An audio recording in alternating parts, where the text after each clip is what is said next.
Bienvenue dans ce nouvel épisode de Même pas peur d'être moi, le podcast qui parle vrai, sans pression et surtout on parle de tout. Aujourd'hui, on va parler d'une sensation que beaucoup d'entre nous connaissent par cœur, je pense. Tu sais, cette impression d'être toujours en retard. En retard sur ta journée, en retard sur ta to-do list, en retard sur ta vie, ouais, carrément. Et si tu t'es déjà dit, mince, j'ai loupé un truc là, tout le monde a l'air d'avancer sauf moi, alors cet épisode est pour toi. On va décortiquer tout ça ensemble, alors installe-toi bien. Donc comme on disait, tu la vois cette sensation d'avoir passé ta journée à courir mais sans vraiment savoir après quoi.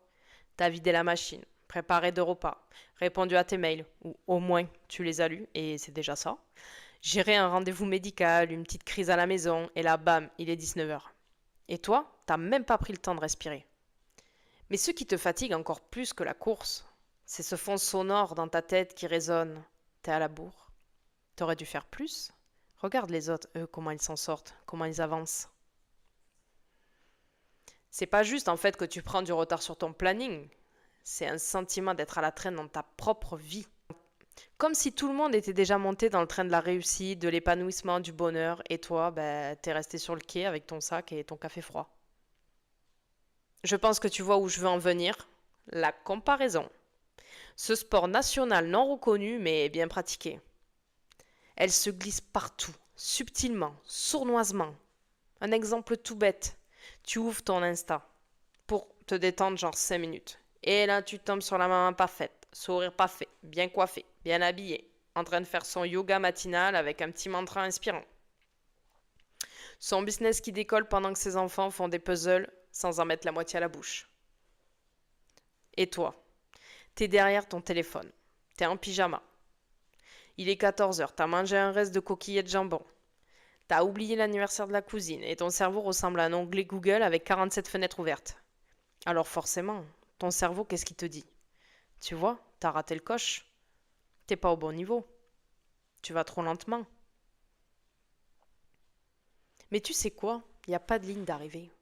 Et surtout, on n'a pas toutes les mêmes horaires de départ. Certaines vont prendre le train à 20 ans, d'autres à 45. Certaines marchent, d'autres volent. Mais toi, tu traces ta route, même si c'est petit pas par petit pas. Je vais te dire un truc que j'ai mis longtemps à comprendre. À chaque fois que j'ai cette sensation d'être à la traîne, c'est pas parce que j'en fais pas assez, c'est parce que je me suis déconnectée. Déconnectée de moi, de mon rythme, de ce qui compte vraiment pour moi. Quand tu t'es coupé de toi, tu avances en mode automatique, tu coches des cases, tu t'agites, tu brasses de l'air, quoi.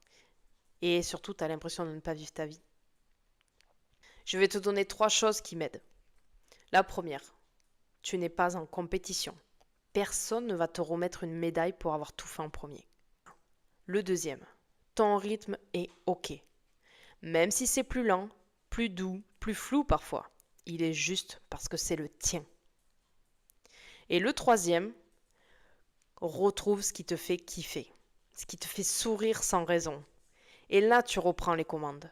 Et le temps devient ton allié et non plus un juge. Tu n'es pas en retard. Tu t'es peut-être juste égaré dans un timing qui n'était pas le tien.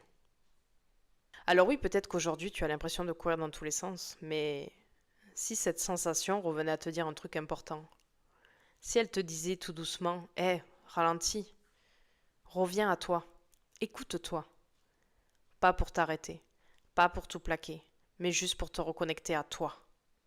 Parce que tu sais quoi, même si tu as l'impression d'avoir pris du retard, tu es exactement au bon endroit pour redevenir toi. Et franchement, c'est déjà énorme. Alors souffle, souris et avance à ton rythme. Et voilà pour aujourd'hui. Merci d'avoir écouté cet épisode. Si ça t'a parlé, envoie-moi un petit message ou partage-le avec une copine qui a besoin d'entendre ça. Et surtout, rappelle-toi, même pas peur d'être toi.